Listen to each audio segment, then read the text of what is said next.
Oi, eu sou a Helena Duarte. Hoje a gente vai revelar uma verdade incômoda sobre o café solúvel que você toma todo dia. Uma das marcas mais tradicionais do Brasil aumentou o preço de forma pesada nos últimos anos e, ao mesmo tempo, encolheu o pote sem avisar direito. Mesmo vidro, menos café, preço maior. E o sabor, esse decaiu tanto que consumidores que tomam a mesma marca há décadas finalmente estão percebendo que tem alguma coisa errada. Mas o que assusta de verdade vem agora. O Brasil é o maior produtor de café do mundo, e mesmo assim a gente convive com uma história antiga de fraude na prateleira. A Associação Brasileira da Indústria de Café, a ABIC, já revelou que, antes do selo de pureza, cerca de 30% do café vendido no mercado interno era adulterado com milho, cevada, casca, palha e até borra que sobra da fabricação do café solúvel, tudo torrado e moído junto para parecer café de verdade. E não é coisa só do passado. Em 2025, a Anvisa proibiu marcas de café e de bebida sabor café por irregularidades. E uma força-tarefa chegou a apreender dezenas de toneladas de café irregular no país. Você paga preço de café puro e, em alguns casos, leva para casa uma mistura que você nunca escolheu conscientemente. E tem mais. Boa parte do café solúvel brasileiro é feita de conilon, que é o nosso robusta, o grão mais barato, mais amargo e mais forte na cafeína, mas sem a suavidade do arábica. Você raramente vê isso destacado no rótulo. Eles usam porque custa quase metade do preço do arábica. E o robusta não traz só um gosto mais duro. Alguns estudos de composição de alimentos já apontaram que cafés feitos com robusta podem carregar níveis mais altos de cádmio do que produtos de arábica puro. O cádmio é um metal pesado que o corpo acumula ao longo dos anos, principalmente nos rins. Economizam no grão e transferem o risco para você. O café solúvel comum também costuma ser feito pelo método atomizado, né, o famoso spray, que é o jeito mais rápido e mais barato de secar o café e destrói boa parte do aroma em segundos. Compare com o liofilizado, o freeze-dried, que congela o café e leva de 16 a 24 horas para secar, preservando o que faz o café ter cheiro de café. As indústrias escolhem o spray porque é barato, né? Você paga pela margem de lucro, né? Não pela qualidade. E ainda tem a acrilamida, né? Um composto que se forma quando o café é processado em alta temperatura e que aparece em concentração maior no solúvel do que no café fresco na média dos estudos. Para quem toma 2, 3 xícaras por dia, todos os dias, ano após ano, década após década, essa exposição vai somando. E aí tem o problema ambiental que quase ninguém comenta: as cápsulas de café. Milhões e milhões vão parar em aterro todos os dias no mundo. A maioria não é reciclada de verdade. E o alumínio pode levar séculos para se decompor. Anos de lixo para poucos minutos de conveniência. As marcas que a gente confia há gerações vêm cortando custo de forma silenciosa enquanto a gente, de tão fiel, nem repara.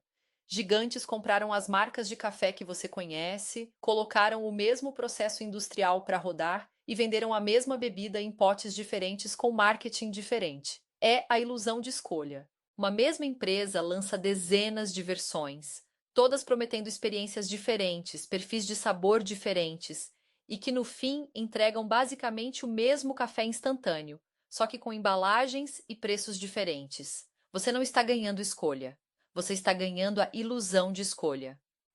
Então a gente foi atrás das principais marcas de café solúvel vendidas nos supermercados brasileiros e vai te mostrar os 9 produtos que você precisa evitar. Depois eu te conto os 4 que ainda valem o seu dinheiro. Mas antes da gente começar, se esse tipo de conteúdo importa para você, se você acha que as pessoas merecem saber o que estão realmente colocando no corpo, deixa o seu like, se inscreve no canal e ativa o sininho. Porque quando um vídeo como esse é empurrado pelo algoritmo, ele obriga essas empresas a prestarem atenção. Cada compartilhamento, cada comentário manda o recado de que a gente não aceita mais isso calado. E quanto mais gente vê, mais pressão essas marcas sentem para melhorar o produto de verdade, e não só o marketing. Então, se você quer fazer parte disso, curte, comenta e compartilha esse vídeo. Faz diferença de verdade. E vamos ao que interessa. Número 9, a linha Starbucks para tomar em casa. A sereia verde, a experiência de cafeteria que você poderia recriar na sua cozinha. Quando essa linha chegou aos supermercados, muita gente achou que estava levando para casa a mesma qualidade que paga caro no balcão. Não é bem assim. Aqui está o que a embalagem premium não conta. Desde 2018, a Nestlé detém o direito global de vender produtos Starbucks nos supermercados. Ou seja, nesses pacotes de mercado, o nome Starbucks é o rótulo, mas o café por trás sai da estrutura da Nestlé, a mesma empresa do Nescafé. Mesma lógica de produção em larga escala, mesmos compromissos de custo. A experiência da cafeteria, onde o grão é moído na hora e o café é extraído em minutos, não tem quase nada a ver com o que termina naqueles pacotes de prateleira. Você compra uma lembrança, não necessariamente a qualidade. E os sachês saborizados, os de caramelo e baunilha, que parecem tão práticos, podem carregar bastante açúcar por porção. A recomendação de órgãos de saúde é de no máximo cerca de 25 a 50 gramas de açúcar adicionado por dia para um adulto. Uma xícara adoçada já morde uma fatia relevante disso antes mesmo do café. E o truque é que a porção do sachê costuma ser pequena. A maioria das pessoas usa dois para fazer uma xícara decente. Pronto, você dobrou o açúcar sem perceber. Para quem controla o peso, tem diabetes ou vigia o açúcar no sangue. Isso é sabotagem disfarçada de agrado. E no fim, muitas vezes é café instantâneo com o preço e a estética do Starbucks na frente. Número 8. O Nescafé tradicional. O pote que está nos armários brasileiros há décadas. Seus pais provavelmente tinham. Talvez seus avós também. Existe um conforto naquela marca, um sentido de tradição. Só que as pessoas começaram a perceber que algo mudou. Comentários em sites de supermercado e em plataformas de avaliação repetem a mesma história. Não tem mais o gosto que tinha. E a percepção não é aleatória. Nos últimos anos, o café subiu de preço de forma expressiva no Brasil, puxado também pelo preço da saca, sem que a qualidade acompanhasse. E aí entra a chamada redução disfarçada, a shrinkflation. Muitas marcas encolheram o conteúdo do pote, mantendo mais ou menos o mesmo formato e o mesmo preço, ou até subindo o preço. A informação vem em letra miúda, num canto de baixa visibilidade, contando que você não vá conferir a gramatura no rótulo. Especialistas em defesa do consumidor apontam que falta regra clara no Brasil sobre limite de redução ou frequência dessas mudanças, o que abre espaço para cortes que enfraquecem a transparência. E funciona, porque a fidelidade fala mais alto que a matemática. Milhões de pessoas continuam comprando no automático, por hábito. O café em si costuma ser atomizado, o método spray, o mais barato e o mais rápido, que sacrifica aroma. E como boa parte do solúvel popular tende a usar bastante conilon, o nosso robusta mais barato, mais amargo e com quase o dobro da cafeína do arábica, mas sem a suavidade. Você não vai ver isso em destaque no pote. O Nescafé promete conforto e tradição. O que muita gente relata receber é preço subindo, pote encolhendo e uma xícara que os clientes mais fiéis finalmente admitem que não tem mais o mesmo gosto. Número 7. O pilão solúvel. O café forte do Brasil, como diz a própria marca. Poucos sabem, mas desde 2017 o pilão faz parte do portfólio da holandesa Jacobs Douwe Egberts, a JDE, um dos maiores conglomerados de café do planeta. A mesma dona do Café Pelé, do Caboclo, do Café do Ponto e do Lor. Marcas diferentes, potes diferentes, histórias de marketing diferentes, mas muitas vezes a mesma lógica industrial por trás. Aquela imagem de café tradicional brasileiro convive com a realidade de um portfólio comandado por uma multinacional que processa bilhões de xícaras por ano. Quando a produção chega nessa escala, o corte de custo tende a virar regra, não exceção. E aqui vale o alerta geral do solúvel popular. Muitos são feitos majoritariamente de conilon, secos por atomização, com aroma reduzido. O sabor agrada parte das pessoas. Outras relatam textura arenosa, aquele resíduo que não dissolve direito e fica no fundo da xícara. É o oposto do que um solúvel liofilizado bem feito entrega. Você paga por tradição e leva, em muitos casos, café industrial com uma boa história na embalagem. Nenhum dos meus alertas é acusação de crime. É um convite para você virar o pote, ler a gramatura, ler o tipo de grão, ler o processo e decidir com informação. Número 6, o café Pelé solúvel. O nome carrega o maior símbolo do Brasil e uma origem que merece respeito. A Cacique foi a primeira empresa brasileira a exportar café solúvel lá em 1966, chegando a cerca de 50 países. Mas atenção a quem controla a marca hoje. Desde 2017, o Café Pelé também faz parte da JDE, a mesma dona do Pilão, do Caboclo e do Lor. O nome ficou, a estrutura mudou, e é aqui que entra o ponto que quase ninguém verifica. No Brasil, o rótulo pode dizer café, mas a legislação, pela Portaria 570 do Ministério da Agricultura, só tolera até 1% de impureza natural da própria lavoura, como casca e pau colhidos junto com o grão. Qualquer mistura intencional de outros ingredientes não é permitida.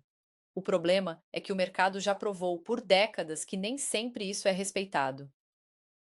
Por isso existe o selo de pureza da ABIC, criado em 1989 justamente porque cerca de 30% das marcas analisadas na época estavam fora da lei, seja com excesso de impureza, seja com adição de outras substâncias. Não estou dizendo que o Pelé de hoje é adulterado. Estou dizendo que marca famosa, sozinha, nunca foi garantia de pureza. Selo verificado é.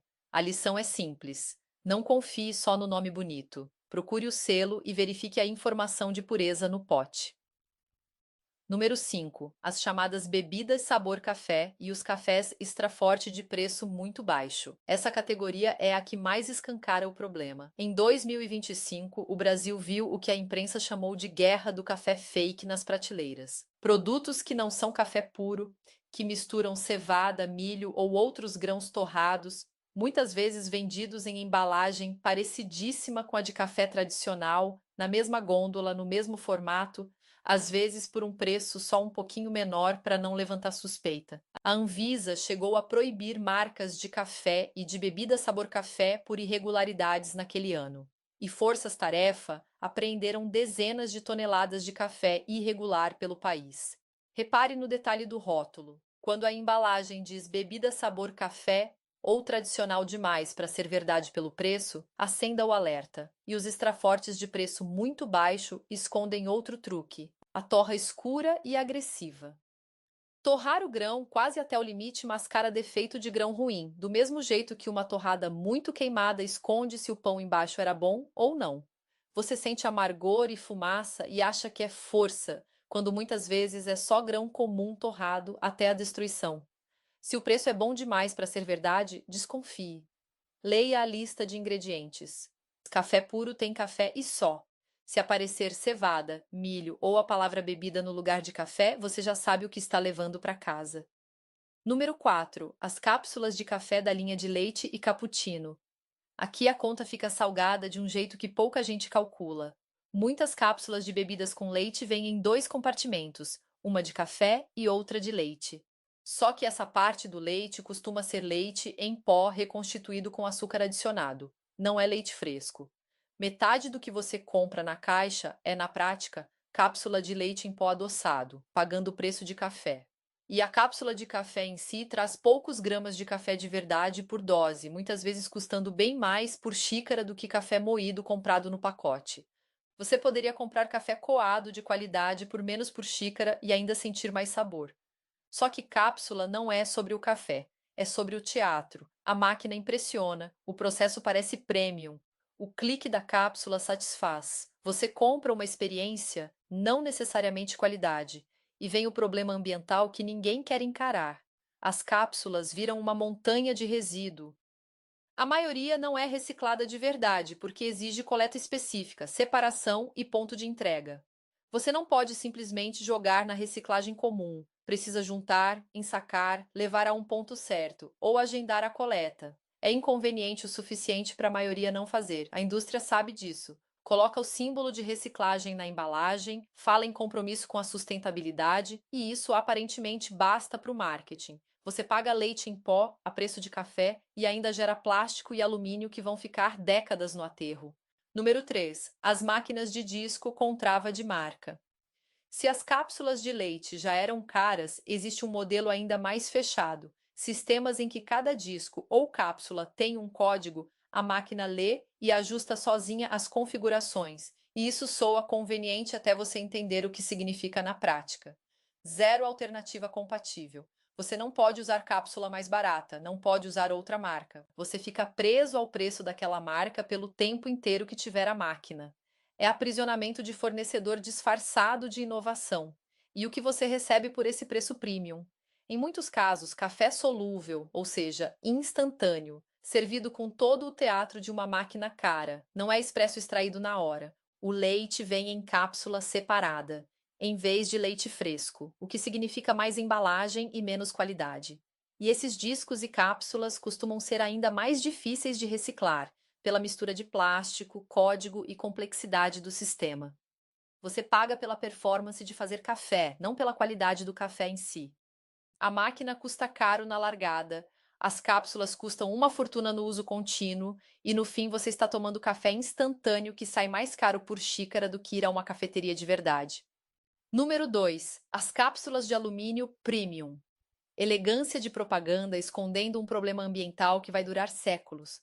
Essa categoria construiu a marca inteira em cima de sofisticação. Máquinas bonitas, boutiques exclusivas, aquele encaixe satisfatório da cápsula. Convenceram milhões de pessoas de que café de cápsula podia ser luxo. E no processo ajudaram a criar um problema ambiental que vai sobreviver a todo mundo que está vivo hoje. As cápsulas de alumínio levam centenas de anos para se decompor. E apesar de todo o marketing sobre programa de reciclagem, uma parte grande das cápsulas simplesmente não é reciclada. As pessoas relatam coleta confusa, ponto de entrega distante, instruções pouco claras. O sistema é inconveniente o bastante para a maioria desistir e jogar no lixo comum. E mesmo a cápsula que é reciclada segue uma jornada de energia e transporte que consome recurso a cada etapa, muitas vezes cruzando países para ser limpa, derretida e reformada. O alumínio, antes mesmo de virar cápsula, já é um vilão ambiental. A extração gera muito resíduo para cada tonelada de metal e tem uma das maiores emissões entre os metais comuns. Você não está só gerando lixo a cada xícara, está sustentando uma cadeia construída sobre alto impacto ambiental, embrulhada em estética de boutique e propaganda de celebridade. 5 minutos de café, séculos de resíduo. Número 1. Os cafés Extraforte Torra Escura de marca grande vendidos como intensos e encorpados. A embalagem promete força, intensidade, notas de chocolate amargo e defumado. Soa impressionante até você entender o que aquela torra tão escura de fato significa no mundo do café de commodity. Significa que torraram o grão quase até o limite. Torra extra escura, agressiva, que destrói qualquer característica de origem, qualquer nuance que o grão pudesse ter. Por que fariam isso? Porque a torra escura esconde a qualidade inferior do grão. É como queimar uma torrada barata. Depois de bem queimada, você não consegue mais dizer se o pão embaixo era bom ou ruim. Você só sente queimado. Os torrefadores sabem disso há décadas. Pega grão comum de commodity, torra até quase carbonizar e de repente os defeitos somem embaixo de um cobertor de fumaça e amargor. A marca vende isso como potente, como ousado, como café sério para quem é sério. O que muitas vezes é, na prática, grão comum de commodity torrado até a destruição. As notas de defumado e pimenta não são desenvolvimento sofisticado de sabor, são o gosto de café queimado. E força não é qualidade. A escala de intensidade que você vê no pote mede escuridão de torra e cafeína, não qualidade. Um café intensidade máxima feito de grão ruim continua sendo café ruim, só que mais intensamente ruim. Muitas dessas mesmas empresas têm produtos decentes na linha, mas o extra forte baratinho representa tudo o que há de errado no jeito que a indústria trata a torra escura, esperando que o número de intensidade te convença de que é para ter esse gosto mesmo. Depois de 9 produtos que você deveria evitar, você deve estar se perguntando se ainda existe café solúvel bom no supermercado brasileiro. A resposta é sim, mas você precisa saber onde olhar. E a boa notícia é que você não precisa gastar mais. Só precisa parar de desperdiçar dinheiro com marca que vem, silenciosamente, traindo a sua confiança. As opções de qualidade estão ali na mesma prateleira, muitas vezes mais baratas que os nomes gigantes cheios de marketing. Aqui está o que realmente merece o seu dinheiro. Primeiro, procure café solúvel liofilizado, o freeze-dried. Enquanto o solúvel comum é atomizado no spray, que seca em segundos e sacrifica aroma, o liofilizado congela o café e seca em 16 a 24 horas, preservando os compostos de sabor que o spray destrói. Você percebe a diferença já ao abrir o pote, aroma de café de verdade, não aquele cheiro apagado do instantâneo barato. E dá para desconfiar até pelo formato do grânulo. Cristal maior e irregular costuma indicar liofilização de verdade. Pó muito fino e uniforme costuma ser spray. Marcas tradicionais têm suas versões liofilizadas. E a Três Corações, por exemplo, trabalha com solúvel liofilizado no portfólio. Procure a palavra liofilizado no rótulo. É o processo mais caro, escolhido justamente porque entrega um café melhor, e não para te cobrar mais caro por marketing. Segundo, exige o selo de pureza da ABIC e prefira quem mostra a classificação e a informação do café. Esse selo nasceu em 1989 exatamente para combater a fraude e a adulteração com milho, cevada, casca e palha, num tempo em que cerca de 30% das marcas estavam fora da lei. Ele não garante que o café seja gourmet, mas garante que é café de verdade, dentro do limite legal de impureza. Numa categoria com histórico de mistura e de bebida sabor café, isso já é meio caminho andado. Selo verificado vale mais que nome famoso. Antes de colocar no carrinho, procure o selo no pote. Leva 2 segundos e te protege do golpe mais antigo da prateleira. Terceiro, considere as marcas próprias de supermercado que vêm sendo bem avaliadas. Assim como acontece em testes de consumidores mundo afora, marca própria muitas vezes entrega qualidade parecida com a dos grandes nomes por um preço bem menor, porque você não está pagando pela verba de publicidade nem pelo garoto propaganda. O segredo é o mesmo: vire o pote. Procure o selo de pureza, veja se é liofilizado ou spray, compare a gramatura real e desconfie de preço inflado só porque a embalagem é bonita. Em muitos casos, a diferença entre o nome famoso e a marca própria está mais no rótulo do que dentro da xícara. Quarto, se você pode ir além do solúvel comum, procure café com certificação de origem, orgânico ou de comércio justo. E de preferência com rastreabilidade, aquele que diz de qual região ou de qual produtor veio. Existem no Brasil marcas de café orgânico e agroflorestal, muitas de cooperativas e de pequenos produtores, que publicam a origem, o nome da fazenda ou da comunidade, e pagam o produtor de forma mais justa. Isso é transparência de verdade, não aquele texto vago de origem responsável que não diz nada. Custa um pouco mais, mas você sabe exatamente o que está tomando e quem plantou. E muitas vezes sai por um valor parecido com o de uma cápsula premium, com um café incomparavelmente melhor e sem o rastro de lixo. A verdade é que café melhor não exige gastar mais, exige gastar com inteligência. As marcas gigantes passaram décadas te convencendo de que o nome delas significa qualidade, que a tradição garante padrão, que embalagem premium justifica preço premium. E, em muitos casos, estavam erradas o tempo todo. Marca própria vence os nomes famosos em teste às cegas. Opção mais barata entrega a mesma qualidade por uma fração do custo. E pequenas marcas éticas provam que dá para pagar o produtor de forma justa, mostrar a origem e ainda cobrar um preço razoável. A única coisa em que as marcas gigantes são realmente boas é marketing. E você não bebe marketing, você bebe café. Então pare de pagar pela verba de publicidade das gigantes. Pare de aceitar pote que encolhe e qualidade que cai de marca que aposta que você não vai perceber. Pare de gerar séculos de lixo por poucos minutos de conveniência. Existem opções melhores ali na mesma prateleira. Você só precisa parar de ser fiel à empresa que deixou de ser fiel a você. Se esse vídeo te ajudou a enxergar através do marketing e entender o que você realmente está comprando, deixa o like, se inscreve no canal e ativa o sininho. Quanto mais gente vê, mais pressão essas empresas sentem para melhorar de verdade, e não só melhorar o discurso. E escreve nos comentários qual alimento ou bebida você quer que a gente investigue no próximo vídeo, porque eu vou continuar fazendo conteúdos assim. Até a próxima! Confira os rótulos, questione o marketing e proteja a sua mesa.